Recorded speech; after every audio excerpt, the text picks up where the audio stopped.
बिस्मिल्लाहिर्रहमानिर्रहीम। Welcome to SEO by Digital Delivers group. I hope कि हमारा जो रिसेंट लेक्चर हुआ था जिसमें हमने एसईओ के बारे में, डिजिटल मार्केटिंग के बारे में डिस्कस किया था, तो सारी चीज़ें आपको कवर हो गई होंगी कि किस तरह एक वेबसाइट का एसईओ स्टार्ट किया जाता है, एसईओ होता क्या है और एसईओ क्यों ज़रूरी है और एसईओ करने के बेनिफिट्स क्या होते हैं। तो बेनिफिट्स आई थिंक हमने डिस्कस नहीं किए थे, तो चलो उसके बारे में आपको मैं थोड़ा सा बता देता हूँ। अगर आप एक ब्लॉगिंग वेबसाइट क्रिएट कर लेते हैं, जहाँ पे हमने पढ़ा था कि 3 तरह की वेबसाइट्स आप क्रिएट करते हैं, मोस्टली जो गूगल पे काम कर रही हैं वो ब्लॉगिंग वेबसाइट्स हैं, सर्विस बेस्ड वेबसाइट्स हैं और ई कॉमर्स वेबसाइट हैं। अब ब्लॉगिंग वेबसाइट पे क्या करना होता है, आपने सिर्फ और सिर्फ कंटेंट ऐड करना होता है, ब्लॉग्स लिखने होते हैं, ठीक है। तो उन ब्लॉग्स को जब आप डेली बेसिस पे राइट करते रहते हैं, कंटेंट बिल्कुल यूनिक उसका रखते हैं, इमेजेस ऑप्टिमाइज रखते हैं, तो उसका क्या होता है कि अगर लोग उनको पढ़ना स्टार्ट कर देते हैं, उनको वो अच्छे लगते हैं, तो आप क्या होगा, वो फर्स्ट इम्पैक्ट पड़ेगा आपकी वेबसाइट पे रैंकिंग का। आपकी वेबसाइट रैंक होना शुरू हो जाएगी। जब आपकी वेबसाइट रैंक होगी तो उस ब्लॉगिंग वेबसाइट से आप अर्निंग कर सकते हैं। वो अर्निंग के डिफरेंट वेज हैं, कुछ मैं आपको बता देता हूँ। लाइक आप गूगल एडसन से उससे अर्निंग ले सकते हैं, और इसके अलावा आप उसको अगर आपकी वेबसाइट की कुछ अथॉरिटी बन जाती है तो गेस्ट पोस्टिंग दे के, लिंक दे के आप उससे अर्निंग ले सकते हैं दूसरी वेबसाइट्स को। तो इस तरह डिफरेंट हैं उसके बेस जहाँ से आप अर्निंग कर सकते हैं। और अगर आपकी सर्विस बेस्ड वेबसाइट है, फॉर एग्जांपल आप डिजिटल मार्केटिंग की सर्विसेज दे रहे हैं, तो डिजिटल मार्केटिंग की सर्विसेज के लिए अगर आपने कोई वेबसाइट क्रिएट की हुई है तो उन सर्विसेज को आप दे के सेल करके पैसा कमा सकते हैं। और इसके अलावा तीसरे नंबर पे अगर आपके पास कोई वेबसाइट है ई कॉमर्स की और आपके पास कोई खुद की प्रोडक्ट भी है, तो उस प्रोडक्ट को इंटरनेट पे आप सेल करके, ठीक है, जिस तरह आपने देखा होगा दराज पे कोई बंदा शॉपिंग कर लेता है, तो इस तरह लोगों ने स्टोर्स क्रिएट किए होते हैं, वहाँ पे शॉपिंग करते हैं। तो इस तरह ये वेबसाइट आप, लाइक मैं आपको एक एग्जांपल देता हूँ, ये है खाड़ी पाकिस्तान, जहाँ पे लेडीज़ की जो सूट्स हैं वही हैं सारे। तो ये जो वेबसाइट है ये ई कॉमर्स वेबसाइट है। अभी एक विजिटर आया, उसने इस वेबसाइट को देखा, उसको कोई फैब्रिक अच्छा लगता है, 3 पीस 2 पीस कुछ भी उसने लेना है, तो वो यहाँ से ये प्राइस उनकी लिखी हुई है, यहाँ से वो क्या कर सकते हैं, इसको बाय कर सकता है ऐड टू कार्ट करके। तो इस तरह की वेबसाइट्स जो होती हैं, ई कॉमर्स वेबसाइट्स क्रिएट करने से, अगर आपके पास खुद की कोई प्रोडक्ट भी है तो उस प्रोडक्ट को आप इंटरनेट पे सेल कर सकते हैं। तो ये सारी चीज़ें हमने डिस्कस कर ली थी ऑलरेडी। नेक्स्ट हमारे पास जो आज का टॉपिक है जहाँ पे हमने डिस्कस करना है, वो है हमारा topic SEO by niche research. तो niche basically in terms of SEO is known as a topic. SEO के टर्म में कोई भी टॉपिक जो होता है ना, उसको हम नीच कहते हैं। अब नीच रिसर्च जो होती है ये मोस्ट इम्पोर्टेंट नीच होती है, मोस्ट इम्पोर्टेंट फैक्टर होता है एक वेबसाइट के लिए। अभी आपके पास एक वेबसाइट आप बिल्ड करने जा रहे हैं, अपने लिए एक वेबसाइट क्रिएट करने जा रहे हैं, ठीक है, या आपके पास कोई क्लाइंट आ जाता है, वो आपको बोलता है कि मुझे एक वेबसाइट क्रिएट करवाना है, ठीक है। उस वेबसाइट को किस तरह आप क्रिएट करेंगे, और उससे भी पहले उस वेबसाइट को कुछ ना कुछ टॉपिक तो आप देंगे, उस वेबसाइट का नाम तो कोई ना कोई रखेंगे। तो वो सारी चीज़ें नीचे रिसर्च कहलाती हैं, जिसमें आप वेबसाइट का नाम देते हैं, ठीक है। अगर आप अपने लिए वेबसाइट क्रिएट करने जा रहे हैं, फॉर एग्जांपल मैं आपको मैंने एक वेबसाइट क्रिएट की है अपने लिए भी, जहाँ पे मैं डिजिटल मार्केटिंग की सर्विसेज दूँगा। अब मैंने उस वेबसाइट का जो नेम है वो रखा है डिजिटल मार्केटिंग इन लाहौर, ठीक है। लाहौर के अंदर मैं डिजिटल मार्केटिंग की सर्विसेज देना चाह रहा हूँ, तो मैंने यहाँ पे डिजिटल मार्केटिंग वर्ड यूज़ किया है अपनी वेबसाइट के नेम के अंदर, डोमेन नेम के अंदर। तो इसका एक क्या फ़ायदा होगा, एक तो ये फ़ायदा होगा, अगर मैं अपनी वेबसाइट पे काम कर रहा हूँ, डिजिटल मार्केटिंग की सर्विसेज दे रहा हूँ, ठीक है, जिसमें मैं एसईओ की सर्विस दे रहा हूँ, गेस्ट पोस्टिंग की, पीपीसी की, फेसबुक एड्स की, तो अब गूगल क्या करेगा, वो मेरी वेबसाइट का नेम देखेगा, ठीक है, और मेरा कंटेंट देखेगा, उस वेबसाइट के अंदर जो मैं ऐड करूँगा उन सारी चीज़ों को देखेगा। अगर मेरा कंटेंट मेरी नीच के बिल्कुल रेलिवेंट है, ठीक है, मैंने डिजिटल मार्केटिंग की वेबसाइट क्रिएट की है और मैंने उस पर जी कंटेंट ऐड करना शुरू कर दिया है हेल्थ का, कि किस तरह आप अपनी फ़िटनेस को बरकरार रख सकते हैं, आप योगा किया करें, ये सारी चीज़ें अगर मैं डिस्कस करता हूँ तो उससे क्या होगा कि इस चीज़ को गूगल भी डिसलाइक करेगा और डिसअलाउ करेगा, ठीक है। तो वो मेरी वेबसाइट को कभी भी रैंक नहीं करेगा। अगर आप नीच रिसर्च करते हैं तो उसमें आपने अपने लिए वेबसाइट बनानी है, तो आपने ये देखना है मैंने कौन सी वेबसाइट बनानी है। अगर मैंने ब्लॉगिंग वेबसाइट बनानी है तो मैं उसका एक टॉपिक क्या रखूँ, कौन से ब्लॉग्स मैं डेली अपडेट करता हूँ। फॉर एग्ज़ाम्पल मैं कार केयर पे बनाता हूँ एक ब्लॉगिंग वेबसाइट, तो उस मुझे क्या होगा, मुझे क्या करना होगा, मुझे उस पर डेली के कार केयर के रिलेटेड के एक कार को किस तरह आप क्लीन करते हैं, किस तरह आप उसको मतलब पोशिश वगैरह या उसकी सीट्स वगैरह को किस तरह चेंज करते हैं, तो सारी चीज़ें मुझे कार केयर के रिलेटेड ही उसमें ऐड करनी पड़ेंगी। अगर मैं उसके अंदर बाइक्स का डाटा ऐड करना शुरू कर दूँ तो वो मेरी जो नीच रेलिवेंसी है वो डिक्रीज़ हो जाएगी, ठीक है, मेरे वेबसाइट की नीच रेलिवेंसी बिल्कुल डिक्रीज़ हो जाएगी। तो ये इससे ये होगा कि मेरी वेबसाइट रैंक में कभी कोई मतलब कोई अच्छा रिस्पॉन्स नहीं देगी मुझे। तो इस तरह आपने नीचे रिसर्च करनी होती है। अगर आप कुछ सर्विसेज देना चाह रहे हैं तो आपने अपनी सर्विसेज के बिल्कुल रेलिवेंट वर्ड यूज़ करके आपने अपनी वेबसाइट का नेम चूज़ करना होता है, ठीक है। अगर आप ई कॉमर्स वेबसाइट बेसिकली ये ब्रांड नेम से भी चलती हैं, तो ब्रांड नेम पे ज़्यादातर आपने मतलब ये होता है कि उसके लिए बजट भी आपके पास ज़्यादा होना चाहिए। तो मल्टीपल कैटेगरीज उसमें ऐड कर सकते हैं। ये नहीं है कि आप सिर्फ़ और सिर्फ एक ही कैटेगरी को लेके चलें, तो ये नहीं होता ब्रांड नेम में।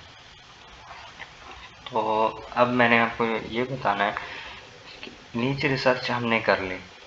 अब हमने ये देखना है कि हमारी जो वेबसाइट है वो एक सिंगल टॉपिक पे है या उसकी कुछ कैटेगरीज़ हैं या फिर उसमें मल्टीपल कैटेगरीज ऐड हैं, ठीक है। अगर आपका एक सिंगल टॉपिक है, लाइक मैंने आपको एग्जांपल दे दी कार केयर की, तो उसमें आपने कार केयर के रिलेटेड ही डाटा डालना है और उसके अलावा कुछ भी नहीं। लाइक अभी आप गूगल पे चले जाएँ, यहाँ पे आप करें लैपटॉप सर्च करें, लैपटॉप से कुछ वेबसाइट्स आपको गूगल शो करवाएगा, आप इसको ओपन कर लें। मैं इसको भी ओपन कर लेता हूँ, मैं इस वेबसाइट को भी ओपन कर लेता हूँ न्यू टैब में। अब हम बात कर रहे हैं माइक्रो नीच की। तो माइक्रो नीच में सिंगल टॉपिक पे हमने बात करनी है कि सिर्फ और सिर्फ एक ही टॉपिक बार बार डिस्कस हो रहा है, एक ही चीज़ को उस वेबसाइट के अंदर डिस्कस किया जा रहा है। तो यहाँ पे हमने एक वेबसाइट ओपन की लैपटॉप्स के हवाले से Czone.com के नाम से। तो इसमें आप ये देखें साइड पे ये आपको कुछ कैटेगरीज शो हो रही हैं, कुछ ब्रांड नेम शो हो रहे हैं। तो इसमें और आप ये देखें कि उसमें बार बार एक ही चीज़ को डिस्कस किया जा रहा है, लैपटॉप्स लैपटॉप्स लैपटॉप लैपटॉप। तो इस तरह जब आप सिंगल प्रोडक्ट पे वेबसाइट बनाते हैं, ठीक है, इसमें अब लैपटॉप के फीचर्स को डिस्कस किया जाएगा कि इसमें फ़ीचर्स कौन कौन से होते हैं, इसका कीबोर्ड किस तरह होता है और इसके अलावा इसके अंदर स्टोरेज रैम हर एक चीज़ लैपटॉप के रिलेटेड ही है, ना कि इधर उसने मोबाइल का भी जिक्र किया हुआ है, ना उसने किसी कंप्यूटर का जिक्र किया है, सिर्फ और सिर्फ उसने लैपटॉप को ही डिस्कस किया है। तो इस तरह की वेबसाइट जो होती है वो माइक्रो नीच होती है, ठीक है। जब आप एक सिंगल टॉपिक को डिस्कस करते हैं, एक सिंगल टॉपिक पे वेबसाइट बनाते हैं, अब वो ई कॉमर्स वेबसाइट है या आपकी सर्विस वेबसाइट है या फिर ब्लॉगिंग के लिए वेबसाइट है, तो वो सिंगल टॉपिक वेबसाइट हो जिसमें आपको कवर अप करना इजी हो, ठीक है। आपने डिस्कस और सिर्फ लैपटॉप के हवाले से डिस्कस करना है, ना कि आपको साथ में मोबाइल को भी करना पड़े, कंप्यूटर को भी करना पड़े या आपको स्पीकर्स को भी करना पड़े। तो ये मल्टीपल कैटेगरीज पे चला जाता है। ऐसी नीच जिसमें आप सिर्फ और सिर्फ सिंगल प्रोडक्ट को ही डिस्कस करते हैं उसको हम माइक्रो नीच के नाम से जानते हैं। और दूसरे नंबर पे होती है नीच बेस्ड वेबसाइट, ठीक है। नीच बेस्ड वेबसाइट में क्या होता है, इसमें आपने ये देखें कि मल्टीपल तो नहीं कह सकते कि सिर्फ और सिर्फ कुछ कैटेगरीज ऐड होती हैं, एक प्रोडक्ट, दो प्रोडक्ट, तीन प्रोडक्ट या 10 प्रोडक्ट तक उसमें कैटेगरीज ऐड होती हैं। जैसे हमने ये लैपटॉप के लिए ये वेबसाइट खोली थी, तो इसको हम चेक करते हैं इसमें, और इस वेबसाइट में क्या है, इस वेबसाइट को भी आप देखेंगे तो यहाँ पे उसने सिर्फ और सिर्फ लैपटॉप्स के बारे में डिस्कस किया है। लैपटॉप्स के अलावा उसने क्या किया है, डेस्कटॉप के बारे में भी डिस्कस किया हुआ है, और इसके अलावा टैबलेट्स, मॉनिटर्स, गेमिंग एक्सेसरीज, तो इन सारी चीज़ों को उसने डिस्कस किया हुआ है। तो ये क्या होगी, ये एक नीच बेस्ड वेबसाइट होगी जिसमें मल्टीपल कैटेगरीज हैं, डेस्कटॉप भी हैं, वर्क स्टेशन भी हैं, टैबलेट्स भी हैं, मॉनिटर्स भी हैं। तो इस तरह की जो वेबसाइट्स होती हैं उनको हम कहते हैं नीच बेस्ड वेबसाइट। ऐसी वेबसाइट जिसमें आप कुछ अदर कैटेगरीज को भी डिस्कस कर रहे होते हैं एक सिंगल प्रोडक्ट के अलावा भी, ठीक है। और इसकी एक और एग्जांपल ले लेते हैं। यहाँ पे हमारे पास एक वेबसाइट है किस्त बाज़ार के नाम से, पाकिस्तानी वेबसाइट है। तो यहाँ पे उसने सर आप देखें कि वॉशिंग मशीन को भी डिस्कस किया हुआ है, मोबाइल्स को भी, और इसके लैपटॉप्स, एलईडी टीवी, रेफ्रिजरेटर, तो ये डिफरेंट कैटेगरीज को वो कवर अप कर रहा है इस वेबसाइट के अंदर। लाइक आप वॉशिंग मशीन पे क्लिक करें तो ये आपको वॉशिंग मशीन की तरफ ले जाएगा, ठीक है। जब यहाँ पे आपको टायर शो हो रहे हैं, तो अभी आप देखें वॉशिंग मशीन को भी उसने कवर अप किया हुआ है, उसकी प्राइस हैं, ये सारे कुछ वो सेल करके भी यहाँ से पैसे कमा रहे हैं। तो इस तरह की जो वेबसाइट होती हैं उनको हम कहते हैं नीच बेस्ड वेबसाइट, जिसमें एक प्रोडक्ट के अलावा, एक टॉपिक के अलावा मल्टीपल टॉपिक पे, मल्टीपल कैटेगरी पे काम किया जा रहा हो। और जो होती है तीसरे नंबर पे वो होती है ब्रांड नीच। अब ब्रांड नीच, इससे आपको आइडिया तो हो गया होगा कि ब्रांड क्या होता है। लाइक आप कह लें कि अभी हमने एक ये ओपन की थी वेबसाइट खाड़ी, तो ये एक खाड़ी पाकिस्तानी ब्रांड है, ठीक है। इसमें अब कौन कौन सी कैटेगरीज ऐड हैं वो मैं आपको दिखाता हूँ। यहाँ पे उसने ऐड की होंगी, हाँ, यहाँ पे उसने कुर्ता, पैंट, शलवार, दुपट्टा, स्टॉलर, शाल, चादर, डिफरेंट चीज़ें उसने, टी शर्ट, टनिक स्वेटर, मतलब कि मल्टीपल कैटेगरीज, जो कि 10 से भी ज़्यादा कैटेगरीज बनती हैं, उस पर उसने काम किया हुआ है, ठीक है।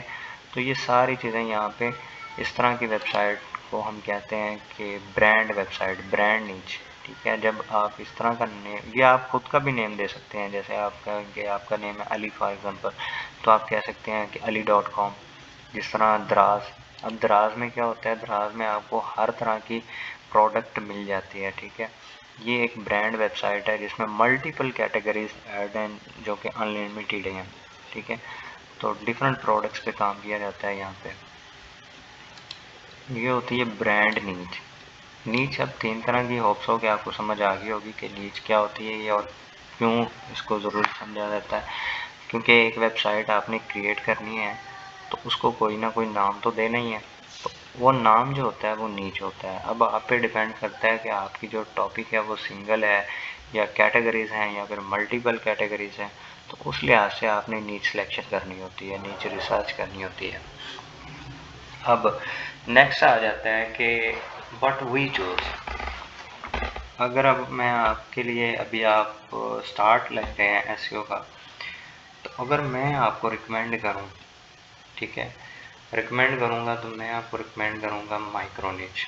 माइक्रो नीच का मतलब ये होगा कि अगर आपने डिस्कस करना है तो एक सिंगल टॉपिक को डिस्कस करें, ठीक है।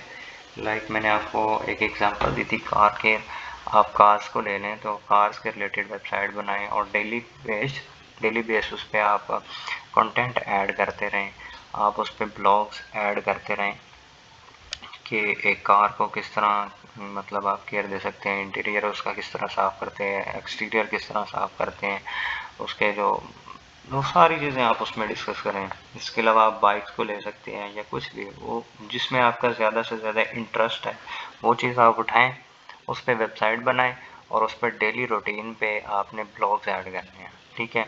वो ब्लॉग्स आप 10 ऐड कर दें, 5 ऐड कर दें, एक रिदम के साथ आपने उनको फिर ऐड करते रहना है। तो वो वेबसाइट जो होती है वो 5 से 6 माह के अंदर रैंक होना स्टार्ट हो जाती है। जब आपका कंटेंट रैंक होता है तब आप उसको सेल भी कर सकते हैं, या आप उससे अर्निंग के जो वेज मैंने आपको डिस्कस किए हैं उस तरह से आप उससे अर्निंग भी ले सकते हैं। ये एक ब्लॉगिंग वेबसाइट के लिए होता है। इसके अलावा आपको लगता है कि अगर आप कुछ सर्विसेज देना चाह रहे हैं, ठीक है, लाइक आप डिजिटल मार्केटिंग की सर्विसेज नहीं दे रहे हैं, या आप डॉक्टर हैं, या आप कुछ और हैं, या आप लॉयर हैं, तो आप अपने लिए एक वेबसाइट क्रिएट करें, उस पर अपनी सर्विसेज को इनलिस्ट कर दें। ठीक है, इनलिस्ट करने से आपको ये फ़ायदा होगा कि उसको आप रैंक करते हैं, कल को आपकी वेबसाइट पे अगर ऑनलाइन लोग आपको अप्रोच कर लेते हैं तो आप अपनी वेबसाइट की जो सर्विसेज हैं उनको सेल करके वहाँ से पैसे कमा सकते हैं। अगर आपके पास कोई प्रोडक्ट है तो उसकी वेबसाइट क्रिएट कर लें। तो इसलिए मैं आपको रिकमेंड कर रहा हूँ कि अगर आपके पास ज़्यादा बजट नहीं है, ठीक है, क्योंकि माइक्रो नीच ये लो बजट में भी कवर अप हो जाता है, जहाँ पे आपने सिर्फ एक वेबसाइट क्रिएट करनी है और उसके अलावा कंटेंट ऐड करना है। ठीक है, दूसरे नंबर पे आ जाती है, उसके लिए आपके पास बजट भी कम लगेगा आपका, और एक्सपीरियंस भी आपका अगर कोई ज़्यादा नहीं है तो आप माइक्रो नीच ही चूज़ करें। और अगर आपके पास एक टीम वर्क नहीं है, ठीक है, क्योंकि अगर टीम वर्क बहुत फैक्टर है इस चीज़ के लिए कि टीम की मदद से आप ब्रांड को भी टारगेट कर सकते हैं अगर आपके पास टीम है। तो अगर आपके पास टीम नहीं है तो आप जो स्टार्ट लेंगे वो माइक्रो नीच से ही स्टार्ट लेंगे। एक सिंगल टॉपिक पे वेबसाइट बनाएं, उस पर वर्क करना स्टार्ट कर दें, उससे आप काम करने का भी अंदाज़ा हो जाएगा, आइडिया हो जाएगा हर एक चीज़ का कि किस तरह एसईओ का काम किया जाता है उस पर। ठीक है, एसईओ की कौन कौन सी ऐसी टेक्निक्स हैं जो उस पर यूज़ की जाती हैं वेबसाइट पे। जब आप अपनी वेबसाइट पे काम करेंगे तो कल को अगर आपको किसी जॉब के लिए अप्लाई करना है या आपको किसी क्लाइंट से काम लेना है तो वो वेबसाइट आप उसको शो करवा सकते हैं। अगर आप उसको अच्छे तरीके से काम करके उसको रैंक करते हैं तो वो वेबसाइट आप उसको शो करवा सकते हैं कि सर ये मेरी वेबसाइट है, मैंने इसको रैंक किया हुआ है। ये सारी चीज़ें आप इसको चेक कर लें, तो उससे भी चांसेस होते हैं आपके ग्रो करने के। तो इसलिए आपको रिकमेंड किया जाएगा कि एक वेबसाइट आप अपने लिए क्रिएट ज़रूर करें जिस पे आप एसईओ का वर्क करेंगे। ठीक है, और उसको कल को वो आपको फ़ायदा देगी। ठीक है, तो वेबसाइट किस तरह क्रिएट करते हैं वो सारी चीज़ें मैं आपको सारा कुछ सिखा दूंगा। उससे पहले आपने अब ये देखना है कि जो मैं नीच चूज़ कर रहा हूँ, ठीक है, मैंने नीच किस तरह फाइंड करनी है, या मैं ऐसी कौन सी नीचेस हैं जिन पे काम करके मैं कोई मेरे रैंकिंग के चांसेस जो हैं वो इंक्रीज़ हो सकते हैं। अब आपने नीच जो लेनी है वो नीच लेनी है जिसको लोग लाइक भी करते हो, जिसके बारे में लोग सर्च भी करते हो। ठीक है, लाइक आप एक ऐसी नीच उठा लेते हैं जो कि एवरग्रीन नहीं है, 6 माह चली 6 माह बंद, जैसे आप कह लें कि एसी। ठीक है, एसी अब सर्दियों में तो चलते हैं, सर्दियों में नहीं चलते, गर्मियों में चलते हैं। तो इस तरह आपने ऐसी नीच उठानी है जो कि एवरग्रीन हो, पूरा साल ही वो चलती रहे। ठीक है, फैंस हैं ये भी सर्दियों गर्मियों वाले हिसाब है। तो नीच आपकी जो है वो बिल्कुल एवरग्रीन होनी चाहिए। एवरग्रीन को लोग फिर डेली बेसिस पे आप उसका डाटा अपलोड करते रहेंगे, लोग उसको पढ़ते रहेंगे। तो अगर आप ब्लॉगिंग वेबसाइट क्रिएट करते हैं, अब एवरग्रीन नीच किस तरह फाइंड करनी है, आपने ना सिंपल जाना है, सिंपल अमेज़ोन पे चले जाना है, amazon.com।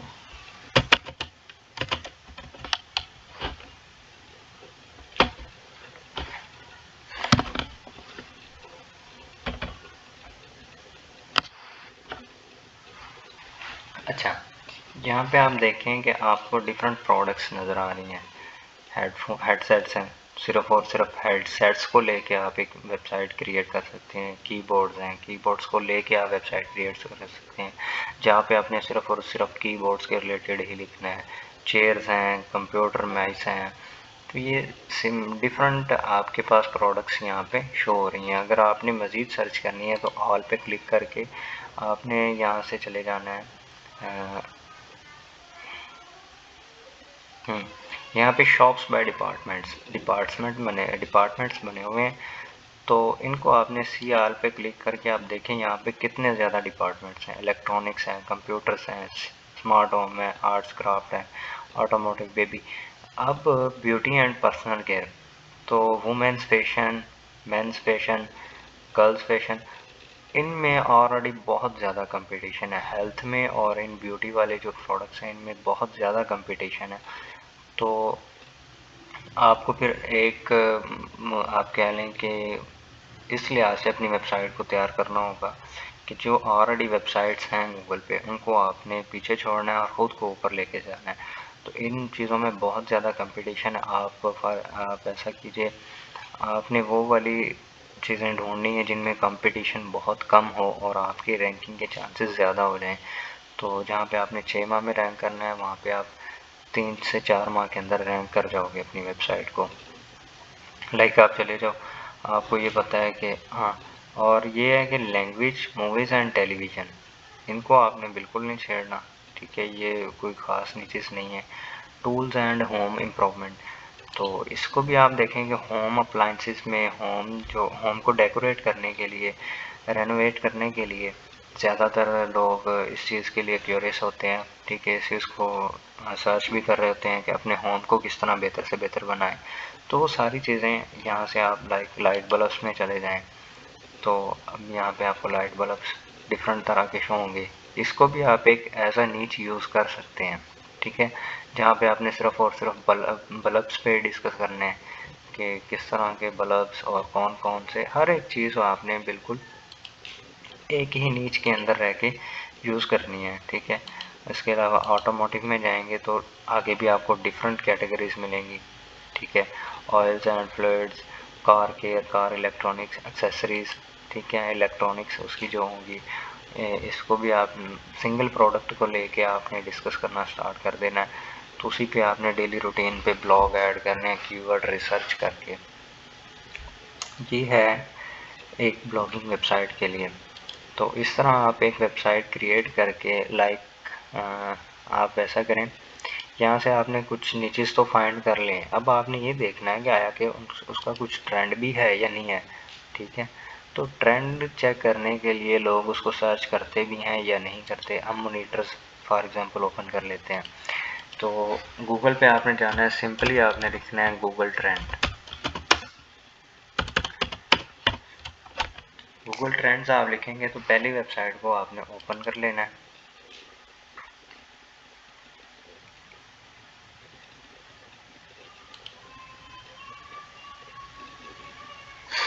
अब आपने वो वाला कीवर्ड, वो वाला जो नेम आपने नीच आपने चूज़ करनी है, उस नीच को उठाना है। लाइक हमने यहाँ पे भी देखा था मोनीटर्स, ये बड़ा कंप्यूटर मोनीटर्स। कंप्यूटर मोनीटर को आप कॉपी करें और इसको लेके आए गूगल ट्रेंड्स में। गूगल ट्रेंड्स में आप इसको चेक करें कि आया कि इस चीज़ का लोग इस चीज़ को सर्च भी करते हैं या नहीं करते। तो वो सारी चीज़ें आपने यहाँ से देखनी है कि ये एवरग्रीन नीच है या नहीं है। तो यहाँ पे आप इसको एक्सप्लोर करेंगे तो आपको इन रिजल्ट्स को दिखाएगा कि ग्राफ एक दिखाएगा कि इस नीच का जो ग्राफ है वो ऊपर की तरफ जा रहा है या फिर डाउन है या कुछ भी, ठीक है।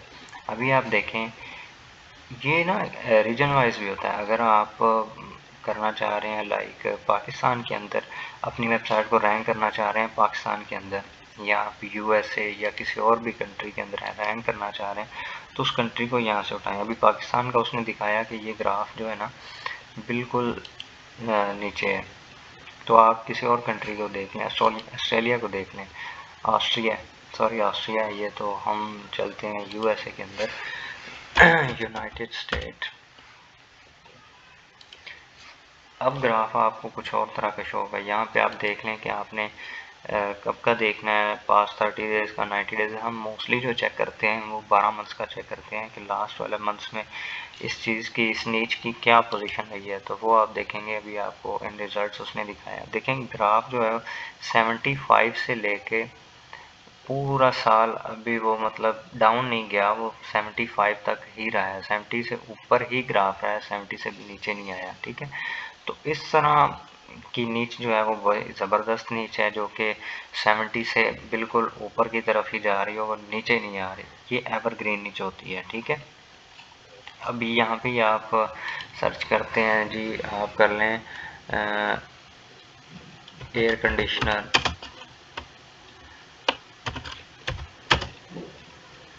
अभी एयर कंडीशनर आ जाता है, यहाँ पे आपको देखने को मिलेगा कि यूएसए के अंदर इसकी क्या है। तो लास्ट 12 मंथ्स में आप देखें जब गर्मियाँ थी तो ये ऊपर आ गया, ग्राफ इसका 100 तक भी गया हुआ है, ठीक है।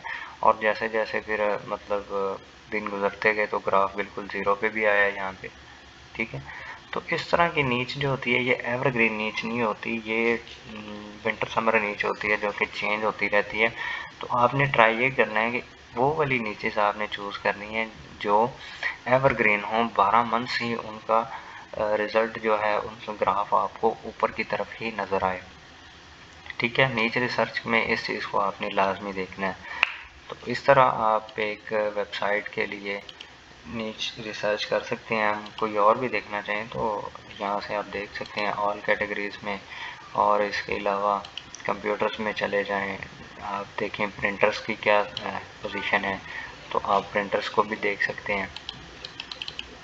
लाइक हम यहाँ पे आके कंप्यूटर प्रिंटर्स, ये भी एक नीच है। किसी भी कंट्री के अंदर आप देखना चाहें जहाँ पे आप टारगेट कर रहे हैं अपनी वेबसाइट को, तो उस लिहाज से आपने अपनी नीच को देखना होता है। अब यहाँ पे आप देखें कि आपको ग्राफ से ही आइडिया हो गया होगा कि कंप्यूटर प्रिंटर्स का यूएसए के अंदर कोई ख़ास इतना रुझान नहीं है, ना ही कोई ख़ास ग्रोइंग है, कभी नीचे है तो कभी ऊपर है, 100 तक भी चला जाता है और लोएस्ट ये 25 तक भी आया हुआ है, ठीक है। तो ये भी वेबसाइट अगर आप कंप्यूटर प्रिंटर्स पे करते हैं तो वो ख़ास आपकी नीच नहीं है। ये आपने ट्राई करें ऐसी वेबसाइट्स आप क्रिएट करने की, ऐसे टॉपिक्स चूज़ करने के जो कि बिल्कुल एवरग्रीन हो, ऊपर की तरफ ही उसका ग्राफ हो 75 से ऊपर ऊपर, ठीक है।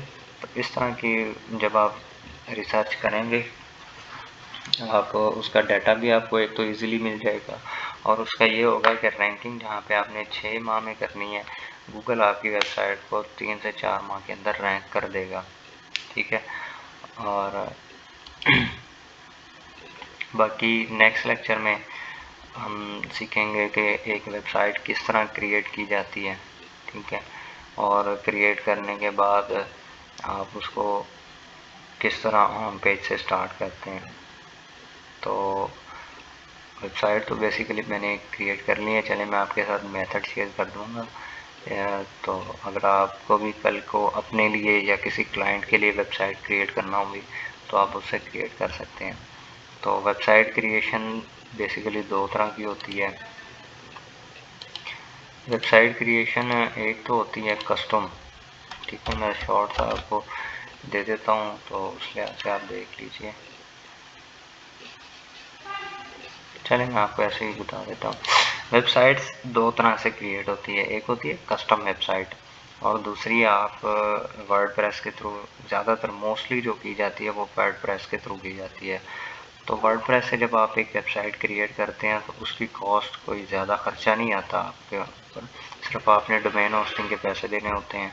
अगर आप कल को किसी क्लाइंट के लिए करते हैं तो डोमेन होस्टिंग परचेज करके आप उससे अच्छा खासा बजट ले सकते हैं एक वेबसाइट क्रिएट करने का, ठीक है। तो इस चीज़ को आपने डिस्कस करना होगा इस वेबसाइट क्रिएशन के अंदर। अगर आप कस्टम वेबसाइट क्रिएट करते हैं तो उसमें आपको एक डेवलपर हायर करना पड़ेगा, फिर डेवलपर को आपको पे करना पड़ेगा। तो ये सारी चीज़ें बहुत कॉम्प्लिकेटेड होती हैं, तो इसलिए ज़्यादातर जो वेबसाइट्स क्रिएट की जाती हैं वो वर्डप्रेस के थ्रू ही क्रिएट की जाती हैं। वर्डप्रेस बेसिकली एक सॉफ्टवेयर होता है जहाँ से आप वेबसाइट्स क्रिएट कर सकते, क्रिएट योर वेबसाइट और ब्लॉग, ठीक है। तो आज के लिए इतना ही, बाकी इंशाल्लाह नेक्स्ट लेक्चर में ये सारी चीज़ें सीखेंगे हम। जज़ाकल्लाह।